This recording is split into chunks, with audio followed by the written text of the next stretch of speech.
Olá, pessoal, tudo bem com vocês? Vim aqui mostrar as minhas leituras, as melhores leituras que eu tive em 2025. Eu li até agora 54 livros esse ano. Pretendo ler mais uns dois, pelo menos, vamos ver se vai dar tempo. Mas já vou colocar aqui as melhores leituras desse ano. E espero que vocês tenham lido alguns, ou que vocês me falem quais vocês leram, quais vocês pretendem ler, e me deem dicas de outros livros, ok? Então vamos lá.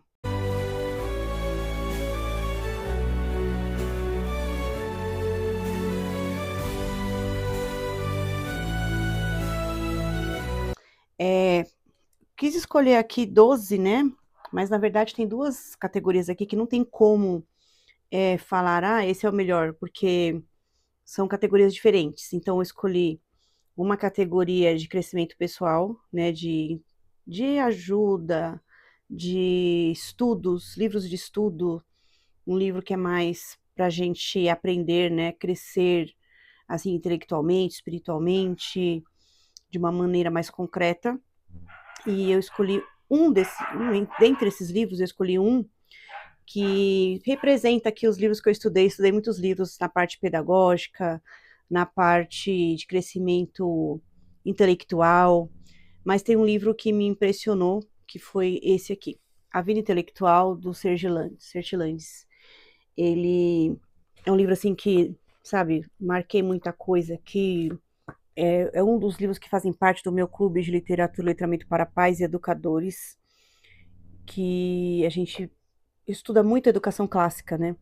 Então eu gosto muito dessa área de educação clássica, eu acho importante, eu acho que antigamente a educação era muito melhor, sim, do que hoje.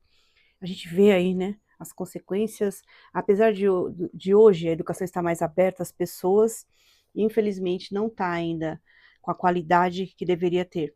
Então a educação precisa de ter mais qualidade. E antigamente tinha, apesar que era para poucos, mas era de qualidade. Então, que seja a educação aberta para muitas pessoas, mas que tenha qualidade. Porque às vezes a gente quer obrigar a pessoa a estar na escola, obrigar a criança ou adolescente a estar na escola, mas eles não querem estudar, eles não querem estar. E acabam atrapalhando, né? Isso aí é uma opinião minha, né, pessoal, sou professora, então eu sei, trabalho em escola pública, então eu sei que são poucas as crianças que têm realmente o estímulo dos pais, dos responsáveis, para estudar. A maioria ele não quer estudar, a maioria quer atrapalhar e não quer fazer nada. E aqueles que querem acabam sendo prejudicados. E nessa época era quem queria, era quem realmente estava estudando ali, estava para estudar, não estava indo para a escola para brincar, nem para bagunçar, nem para perturbar os outros, nem para fazer bullying. As pessoas estavam na escola realmente para estudar. Então aqui nós temos o Sertilanges, que era um frade, e ele colocou um pouquinho da sua rotina de estudos, o que, que ele fazia para estudar, o tempo para trabalhar, o tempo de estudar, o tempo de fazer as suas meditações. Então, assim, muito, muito minucioso o que ele fez aqui, é tipo umas anotações pessoais dele, né, que ele passou para as outras pessoas.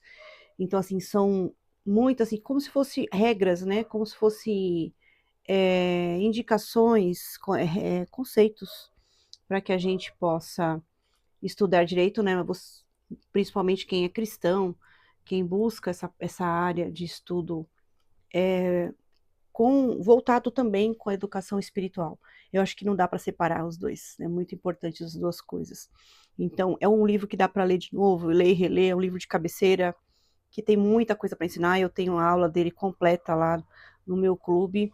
Eu vou deixo o link aqui para vocês verem os meus clubes de leitura. Esse aqui é muito, muito interessante. É um dos melhores livros que eu li em 2025, apesar que teve muitos livros bons. Mas esse é o melhor, tá? E também eu separei, né, um livro católico da minha biblioteca católica. Um livro católico, né? Não só da minha biblioteca católica, que eu li vários.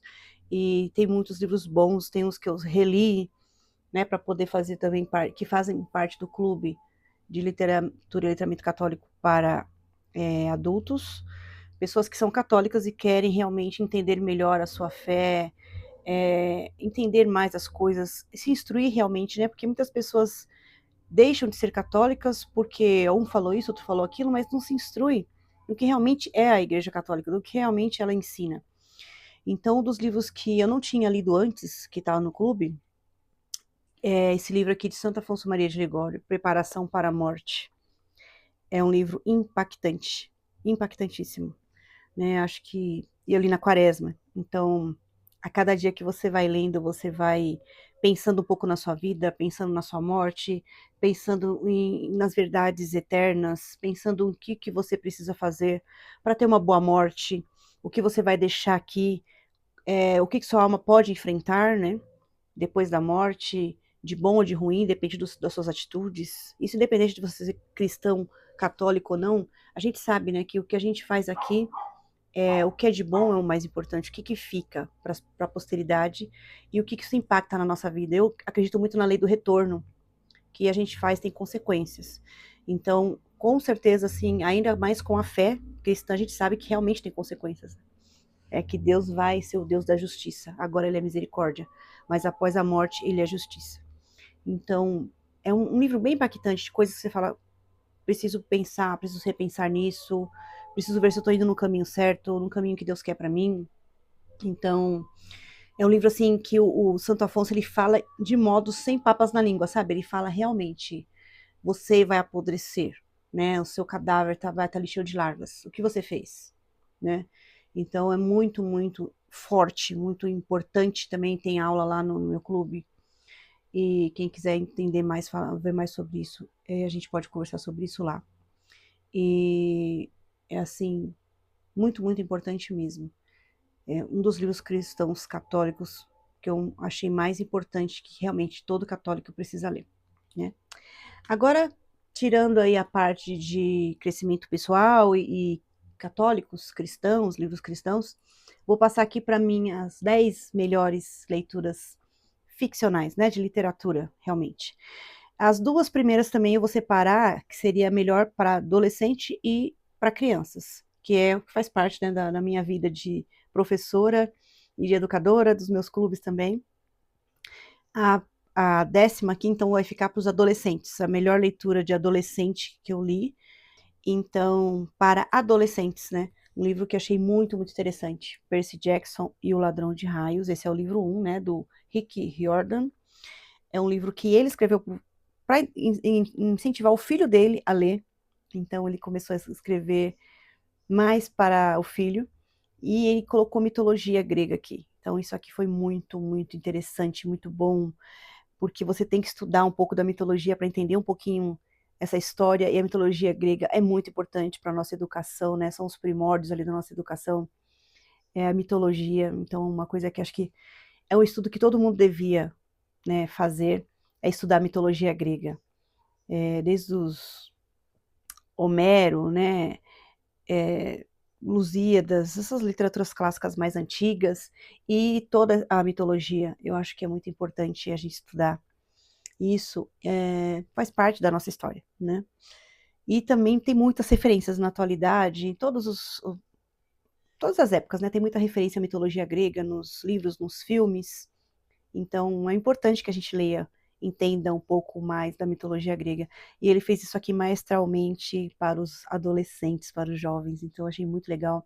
Meu filho também leu e recomendo muito. Então, para mim, a melhor leitura para adolescentes desse ano foi Percy Jackson. E a leitura para as crianças, né, que eu tenho clube, agora está no 2.0, então é um livro do clube 2.0, segundo ano do meu clube para crianças entre 6 e 12 anos. Eu escolhi dessa autora maravilhosa, Maria José Dupré, O Cachorrinho Samba. Cachorrinho Samba é muito fofinho, é uma história muito gostosa de ler, as crianças ficam, né, realmente interessadas no que vai acontecer com ele vai se perder, ele vai ter uma jornada aí de aventuras, e vai passar por muitas dificuldades, então dá para a gente pensar um pouco em família, em amor, em carinho, cuidado com os animais. Na época que tinha a carrocinha, né, na época de mais ou menos de 1980, tinha a carrocinha, eu lembro. E é uma história assim muito gostosinha de ler e que também mostra o cuidado que a gente precisa ter com os animais. Então, achei um livro muito interessante para as crianças. É uma autora que eu amo. Não vou colocar o livro dela que Éramos Seis, porque foi uma releitura.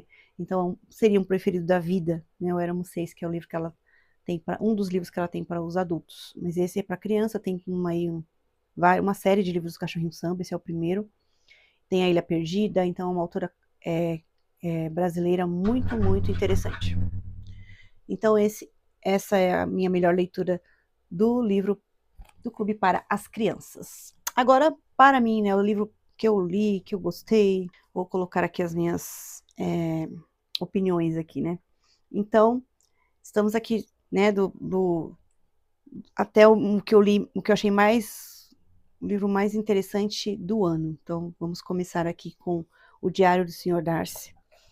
Por quê, né, gente? Orgulho e Preconceito, a gente vê aí a visão mais de Elizabeth Bennet, a gente vê a visão mais das outras pessoas, do que aconteceu, mas a gente não vê a visão do Sr. Darcy muito bem, né? A gente vê, depois que começa a ver a visão dele, é a partir da carta que ele escreve para Elizabeth, mas a gente não vê aí as impressões dele, o que aconteceu no começo. Então, esse diário aqui, que foi escrito pela Amanda Grange, gente, que livro gostosinho de ler, que livro gostoso, maravilhoso, que a gente vai ver como ele luta contra ele mesmo, né? Quando ele começa a se apaixonar pela Elizabeth Bennet, ele não quer se apaixonar por ela, e ele começa a lutar contra esse sentimento. Depois, quando ele realmente vê que não tem jeito, aí quando ele vai resolver todos aqueles problemas que a gente viu que ele resolveu no filme, mas a gente não viu como ele resolveu.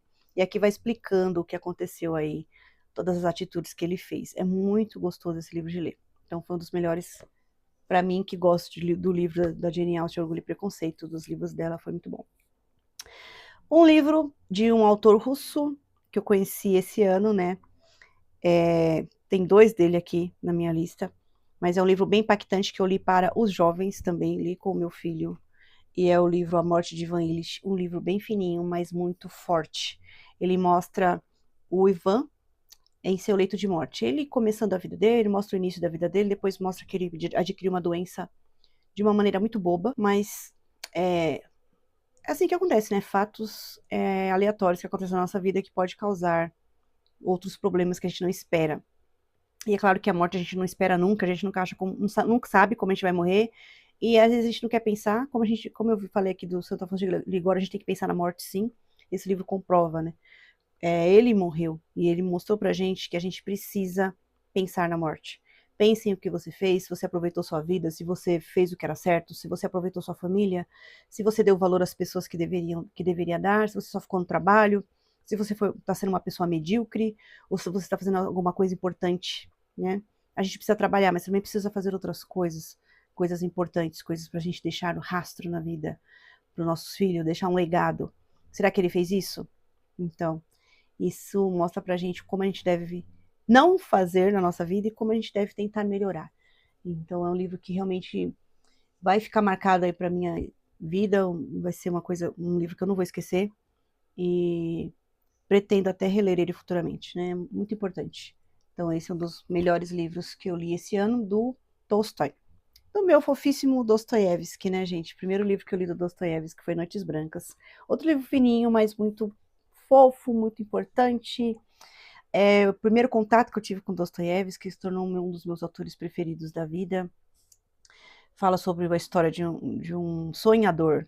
Então, esse sonhador encontra Nastenka, que é uma moça aí que ele se apaixona.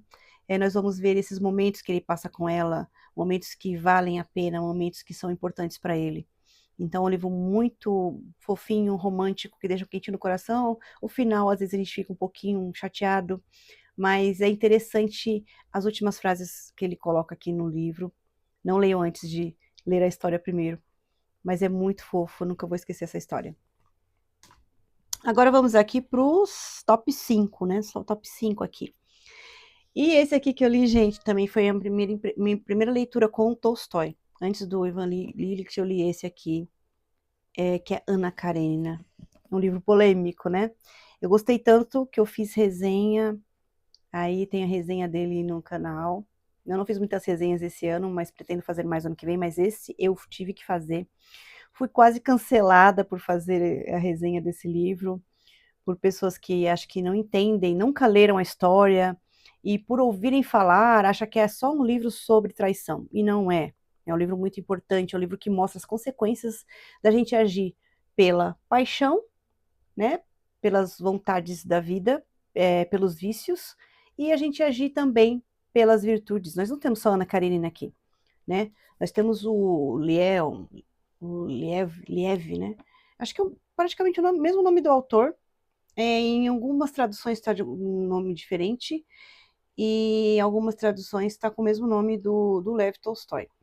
Mas a gente vê aqui esses dois, um age pela virtude, um age pela razão.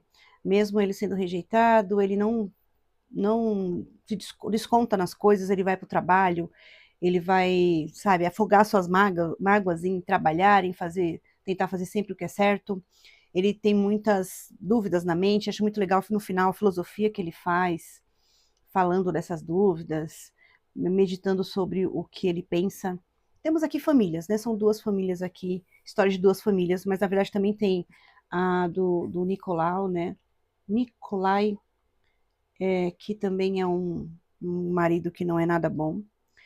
Mas a gente tem que ver que não é só a Ana Karenina. E a Ana Karenina, ela foi, é, seguiu as paixões, né? Infelizmente, a gente vê assim, a gente fica com muita raiva, principalmente quando ela não dá valor aos seus próprios filhos por causa dessa paixão. Então, aqui não tô, ninguém tem que passar pano para Ana Karenina, ela estava totalmente errada, né? Não tô falando que ela está certa. Mas é para a gente ver, analisar essas vidas, essas famílias, quais são as consequências da gente agir pela virtude, que no final temos uma recompensa melhor, né, como aconteceu com outro personagem, e agir pela paixão, né, que acabou destruindo uma família. Então é um livro muito interessante, muito, muito bem escrito, que você quer ler até o final. Não tem nenhuma cena difícil, uma cena assim que seja, como vou dizer, chocante. Não tem, né? É, foi um livro maravilhoso que eu tive contato. Fiquei com medo de ler porque era muito grosso, mas você quer ler e você não quer parar de ler, porque você quer saber o que vai acontecer. Você entra nos personagens, ele consegue, né, fazer a gente entrar nos sentimentos do personagem. A gente fica com raiva, a gente fica com pena, a gente fica com angústia. Então é um autor que escreve muito, muito bem. A gente consegue se colocar no lugar dos personagens.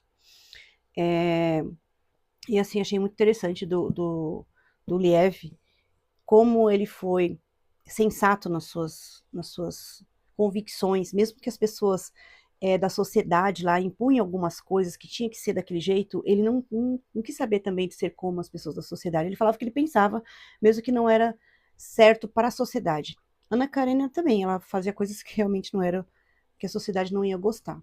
Mas os dois tinham personalidade muito forte, mas um pro lado bom e o outro pro lado ruim. Isso foi o meu entendimento, cada um entende como quiser. Eu não vejo nada de feminismo aqui, e eu acho que é uma história que a gente tem que analisar essas duas vértices aí que eles levaram na vida deles. Ainda tem a parte do irmão da Karina, que é o Nikolai, que ele também, infelizmente, né, deixou a sua família bem com dificuldades por causa das suas paixões também e porque foi muito egoísta, né? Então, assim, a gente vê pessoas do jeito que elas são, com as suas dificuldades aqui, com suas angústias, com as suas paixões, umas conseguem controlar e outras não. E achei muito, muito interessante, principalmente a gente ver a sociedade na época, a sociedade russa, a gente conhecer um pouquinho ali da sua cultura. Então foi um livro muito, muito bom para mim, muito bem escrito, né, do Tolstói. É maravilhoso, recomendo para todos que querem ler literatura russa, leiam Tolstói. E um quarto lugar aqui, um livro que eu nem pensava ler esse ano, né? Terminei ele agora em dezembro, comecei a ler em dezembro, terminei agora, mas é um livro impactante para mim e tornou-se um dos livros favoritos da vida, que é Frankenstein, de Mary Shelley. Gente, que livro! Que livro! Eu não gosto muito de livros de terror, principalmente aqueles que colocam muita coisa, questões demoníacas, eu não gosto. Mas livro assim que, sabe, mexe com o seu medo de algumas coisas, que mostra o que pode acontecer se tivesse essa oportunidade que o ser humano pudesse fazer isso, né? Será que seria essa consequência de criar um monstro, né? Quando a pessoa brinca com a vida, né? Quando a pessoa brinca de ser Deus, né? O nome é Frankenstein ou Prometeu moderno. Por quê? Porque Prometeu é um deus que roubou, né, o fogo lá dos deuses para trazer para o ser humano e teve todas as consequências. Então aqui nós temos Victor Frankenstein, que na verdade é o criador, e ele quis brincar de Deus. E a gente vê as consequências na vida dele e na sua família, e nos seus amigos e na sua história por ele ter feito isso, criado realmente um monstro. E não tem nada a ver com o filme, né? No filme, o Frankenstein, o monstro, na verdade, não é um monstro, ele é, na verdade, é um muito bonzinho no filme. Aqui não.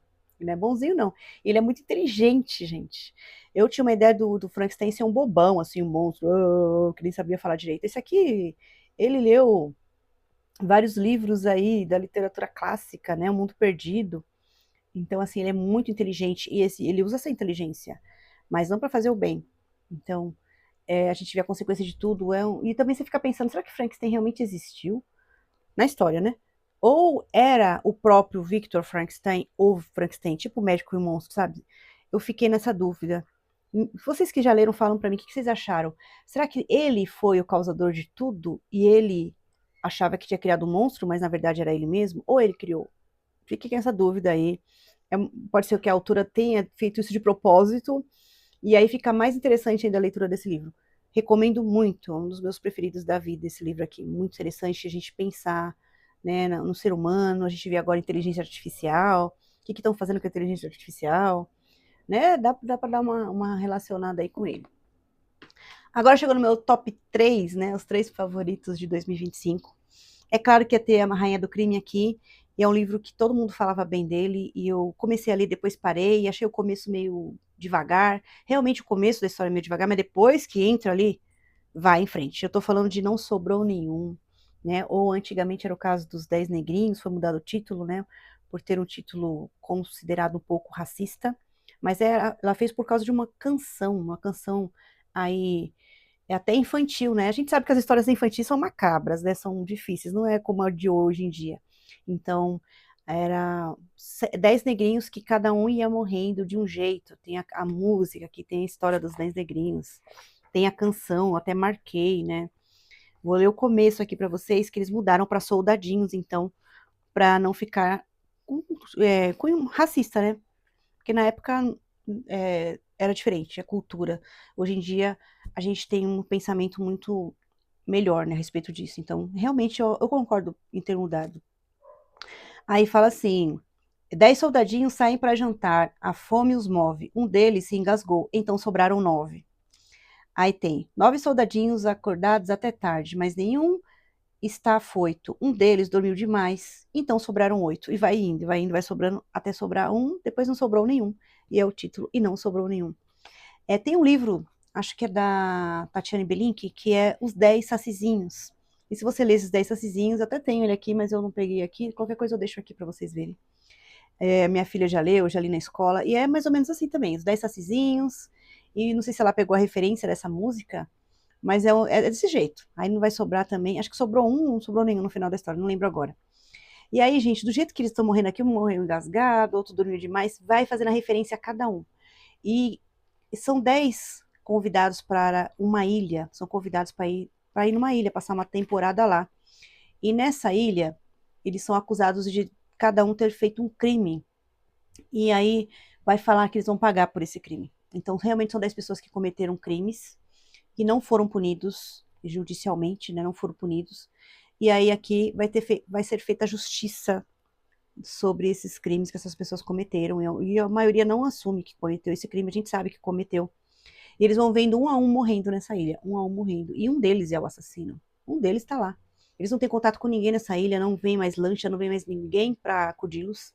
A gente vai vendo um a um aí, sabendo que vão morrer, como vai ser, um desconfiando do outro, né? Quando vai ficando menos pessoas, a gente vai ficando angustiado e a gente não consegue descobrir quem é. E quando a gente pensa que descobriu de novo, a Agatha Christie dá uma rasteira em todo mundo e a gente fala, realmente, eu nunca ia saber quem era o causador desses crimes. Então, é muito, muito bom esse livro aqui. É eletrizante. No final vira um thriller, né? Você fica angustiado no final. No começo vai falar um pouquinho de cada um antes de chegar na ilha. Depois que chegou na ilha, você não consegue mais parar de ler. É muito, muito bom. E meu segundo lugar aqui, né? Claro que esses dois autores favoritos da vida também. Eu vou colocar aqui um que eu li para adultos, né? Livros essenciais para quem está começando a ler, que eu coloquei no meu clube. Esse aqui é o Hobbit. O Hobbit é um livro muito, muito bom do Tolkien, né? Um dos meus autores preferidos. E ele vai contar a história aqui, né? Do Hobbit que tem que ir numa jornada, o Senhor Bolseiro, Bilbo Bolseiro. E é muito bom. Leiam com seus adolescentes aí, com pessoas que ainda não têm muito acesso à leitura, incentivem a ler o Hobbit. Tem muita descrição? Tem, mas é lindo, é poético esse livro aqui, é poema. Então, quem não gosta muito de descrição vai falar, ai, que livro chato de ler, mas você vai lendo tudo e você vai vendo que é uma poesia, é um poema ele falando sobre tudo, e tudo vai modificando conforme o personagem principal, que é o Bilbo Bolseiro, vai crescendo na história. Ele vai numa aventura com os anãos, sim, anãos, não é anões, é anãos, são seres fantásticos.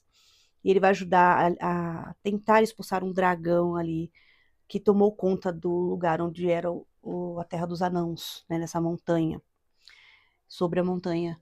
E o Bilbo não quer saber, ele quer ficar lá na casinha dele, no cantinho dele, tomando seu chazinho da tarde, ficar acomodado, como a gente também quer ficar acomodado.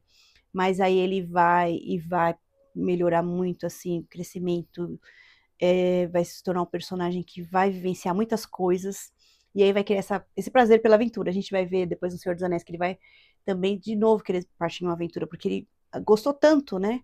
Viu que ele viveu a vida, que ele aproveitou coisas, passou por dificuldades, mas ele cresceu, e ele não quer ficar mais só paradinho no seu canto. Então, o personagem que cresceu, que teve coragem de enfrentar os problemas, de lutar contra os problemas, não ficar só ali escondido. Então é muito gostoso de ler. Eu recomendo que leiam esse antes de ler O Senhor dos Anéis.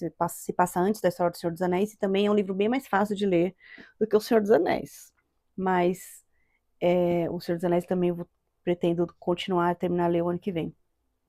Leiam O Hobbit, é muito bom. Então, meu segundo favorito aqui do ano de 2025. E o meu favorito, gente, qual é o nome do meu canal? As Crônicas de Nárnia, né, gente? Vem pra Nárnia. O nome do meu canal é Vem pra Nárnia, então não tinha terminado de ler, eu já tinha lido os primeiros livros aqui. Esse aqui é uma coletânea que tem todos. E tem aqui, nós temos 7 histórias. E as últimas são as melhores, né? A Feiticeira, o Guarda-Roupa é muito linda? É. Sobrinho do Mago, a primeira é muito linda? É. Cavalo e seu Menino, todas são bonitas. Algumas menos, outras mais. Mas a última batalha, faz uma combinância de tudo. E assim, é uma história linda, linda, linda, maravilhosa. Então, os 3 últimos livros eu li esse ano, os 3 últimos aqui das Crônicas de Nárnia. Então, esse aqui é o meu favorito da vida, né? Já sabe, que é do C.S. Lewis. E, nossa, é incrível. Então, aqui foi o meu favorito de ano de 2025. Fiquei feliz de terminar de ler, porque eu pensava assim, nossa, o meu canal é Vem pra Nárnia, né? Falo de Nárnia e não consegui terminar de ler ainda as histórias de Nárnia. Então, consegui, né? No meu clube infantil, a gente leu esse ano A Feiticeira e o Guarda-Roupa, né? O Leão, a Feiticeira e o Guarda-Roupa. A gente tinha lido o Sobrinho do Mago. E aí depois eu falei, quer saber? Eu vou continuar. Continuei a ler, né? De onde eu tinha parado. Eu já tinha lido O Príncipe Cáspio. Acho que eu comecei a ler do Peregrino da Alvorada. Aí fui lendo aqui os outros, né? A Cadeira de Prata, A Última Batalha. Realmente, esses últimos aqui são muito, muito bons. Todos são bons. Mas o último, então, fecha com chave de ouro esse livro aqui incrível das Crônicas de Nárnia, que foi feito para crianças, mas serve para todos os adultos lerem. Então é isso, gente. Essas foram as minhas principais leituras de 2025. Fiquei muito feliz de ler vários livros diferentes, não fico só em um tipo de livro. Preciso ler mais distopia, assim, biografia, assim, né? Preciso ler mais assim. Mas esses são, para mim foi bem eclético, foi bem diferenciado foram bem diferenciadas as minhas leituras em 2025. Pretendo ler muito mais. E quais livros que vocês leram desses daqui? Escrevam aí para mim quais foram as melhores leituras que vocês tiveram em 2025. Qual foi seu top 3 de leituras em 2025? Top 5, aqui para quem leu mais? Top 10? Mandem para mim. Sem contar também que agora eu abri um grupo, né, para a gente falar sobre leitura, só sobre leitura, para a gente conversar sobre as leituras. Eu fiz um vídeo anterior das leituras de 2025, das leituras para 2026. Se vocês quiserem ler comigo também, vamos conversar sobre essas leituras lá no grupo. Então, eu espero que vocês entrem. Eu vou deixar aí embaixo o link também do meu trabalho, do meu grupo. E que vocês continuem me acompanhando. Estou muito feliz aí por estar, né, nesse canal em 2025. Espero que em 2026 eu também continue. E é muito bom, gente. É muito bom a gente ler, a gente se instruir, a gente aprender, a gente ir para Nárnia, né? Sair um pouquinho da nossa mesmice, da nossa vida, dos nossos problemas, das nossas dificuldades, e vamos também para Nárnia. Vamos, enquanto a gente está lendo, a gente está pensando em outras histórias, pensando em outras vidas, em outras pessoas, e distraindo um pouco a nossa mente de só aquela mesmice, né? Como o bolseiro estava, só a mesmice em casa, só a mesmice no trabalho. Então, ler é muito bom, além de a gente aprender muita coisa, a gente aprende como é a vida das outras pessoas, pessoas que já sofreram, mesmo que for fictício ou não, mas a gente sabe que existem pessoas que estão passando por situações semelhantes das que estão nos livros. Então, a importância da literatura é enorme. A gente está vendo aí que poucas pessoas estão lendo, né, por ano. Então, leiam porque é muito importante, tá bom? Então, espero que vocês me acompanhem em 2026. Que se você não está inscrito no canal, se inscreva, me ajude aí a que ele cresça. Vou deixar o link dos livros também aí da Amazon. Se puder, compre pelos meus links, que também ajuda muito o meu canal. Comentem, compartilhem esse vídeo, me ajudem, ok? A gente se vê aí então nos próximos vídeos e que nós tenhamos um ótimo 2026. Muito obrigada por ter assistido. Beijos e até a próxima. Tchau, tchau.